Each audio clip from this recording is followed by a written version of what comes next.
গত ৫ আগস্ট হামলা ও লুটপাট থেকে রক্ষা পায়নি মসজিদও। সবার সামনেই লুট হয় মসজিদের মাইক, পাখা, দরজা, জানালা, খুতবার মিম্বার সহ সবকিছু।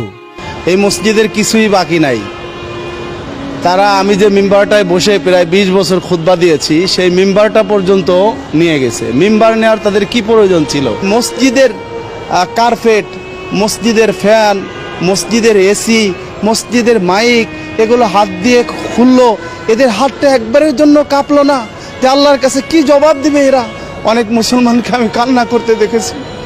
আমারও বারবার চোখে পানি চলে আসছে যে আল্লাহর এই ঘর, যেটা আমি প্রায় ২০ বছর দেখাশোনা করতেছি, আমার হাতে এখানে তৃতীয়বার নির্মিত, সে আল্লাহর ঘরটা এদের হাত থেকে রক্ষা পেল না।